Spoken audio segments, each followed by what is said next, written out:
Hello বন্ধুরা, সম্পা কিচেনে তোমাদের স্বাগত। তোমরা সব কেমন আছো? নিশ্চয়ই খুব ভালো আছো।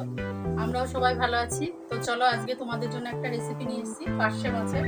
তো আমি কিভাবে করি পার্শে মাছটা সেটা তোমাদের সঙ্গে শেয়ার করবো। আমি এখানে এই যে পার্শে মাছ নিয়েছি, আর এই পার্শে মাছের জন্য আমার মশলা লাগবে। এখানে আমি সর্ষে, কালো সর্ষে আর কাঁচা লঙ্কা একসাথে বেটে নিয়েছি। বেটে কালো সর্ষে বলে খোসাটা আমি একটু ছেঁকনির মধ্যে ছেঁকে নিয়েছি। কালো সর্ষেগুলো তুলে নিয়েছি ছেঁকে, ওই জন্য এত পরিষ্কার হলুদ দেখাচ্ছে। আমি প্রথমে আগে মাছটা একটু নুন আর একটু হলুদ মাখিয়ে নেব। নুন দিয়ে দিচ্ছি,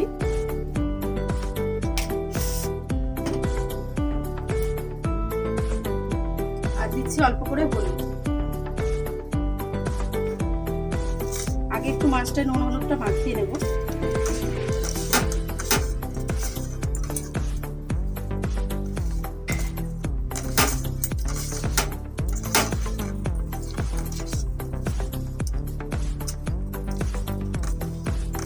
পাঁচ মিনিটের জন্য আমি একটু নুন হলুদটা মাখিয়ে রাখবো, তারপরে আবার দেখাচ্ছি। 5 মিনিট পরে আমি এবার ফিরে আসলাম। তো এখন আমার এই যে এইখানটায় সর্ষে লঙ্কা বাটাটা আমি এখন এই মাছের মধ্যে দিয়ে দিচ্ছি।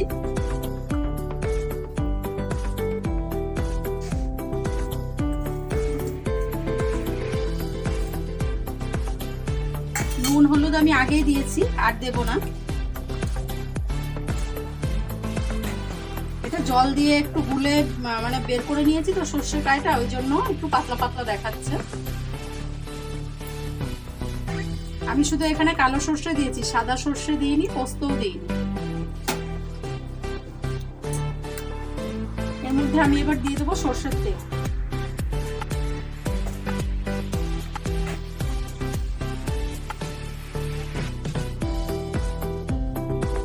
সর্ষের তেলটা একটু বেশি দিতে হবে।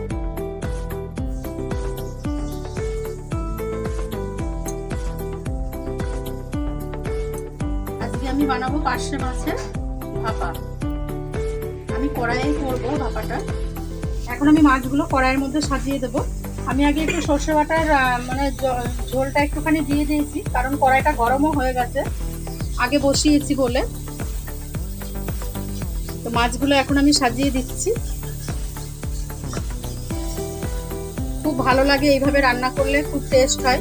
আমরা তো অনেক রকম ভাবেই এই মাছ খেয়েছি, তো আমি যেভাবে করছি এইভাবেও করলে খুব ভালো লাগে খেতে।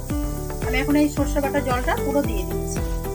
আমি আর একটুখানি এই বাটিটা ধুয়ে জল দিয়ে দেবো। এই যে আমি আর অল্প একটু সামান্য জল নিয়েছি, কারণ একটু তো ফুটতে দিতে হবে, এই জলটা টানবে।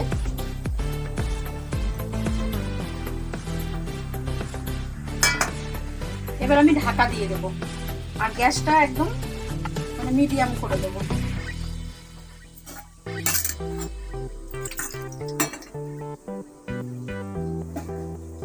আমি ঢাকা দিয়ে দিলাম। 5 মিনিট পরে আবার একটু খুলে দেখে নেব। 5 মিনিট হয়ে গেছে। আমি ঢাকাটা তুলে মাছগুলো একটু উল্টে দেব।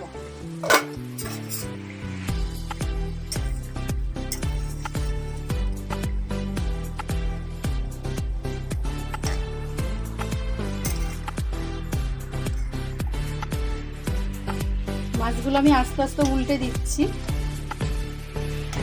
বেশি জোরে নাড়াচাড়া করা যাবে না, কারণ এখন একদম নরম মাছগুলো।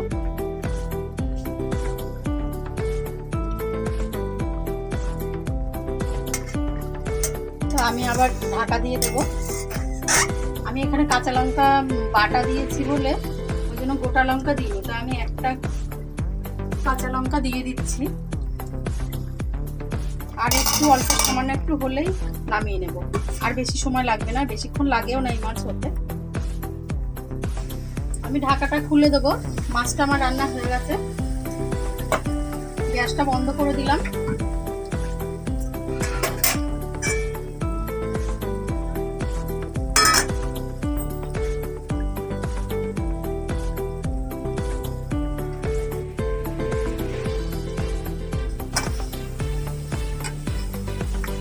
নামানোর পরে আমি অল্প করে একটুখানি কাঁচা সর্ষের তেল একটু ছড়িয়ে দেবো। কাঁচা সর্ষের তেল দিলে কি হয়, গন্ধটা আরো ভালো লাগে, খেতেও টেস্ট হয় আরো। এবার একটুখানি কিছুক্ষণ ঢাকা দিয়ে রাখতে হবে, তাহলে গন্ধটা বেশ আরো ভালো হবে।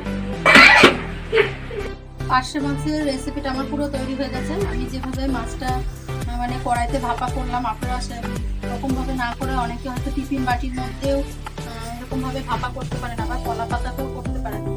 আমাদের এখানে বাড়ির কাছে কোনো কলা গাছ নেই, পাওয়া যায় না বাজারে ছাড়া, ওই জন্য আমি কড়াইয়ের মধ্যেই করেছি আজকে। তো আমি যেভাবে বানালাম আপনারা অবশ্যই সেইভাবে বানাবেন, খুব টেস্টি হয় এই মাছটা। এইভাবে বানালে খেতেও খুব ভালো লাগে, গরম গরম ভাতের সাথে একদম জাস্ট জমে যাবে। বন্ধুরা, পার্শে মাছ ভাপার রেসিপিটা যদি আমার ভালো লেগে থাকে তাহলে অবশ্যই আমাকে লাইক, শেয়ার, কমেন্ট করবেন। আর নতুন নতুন আর রকম রেসিপি দেখার জন্য অবশ্যই সাবস্ক্রাইব করবেন।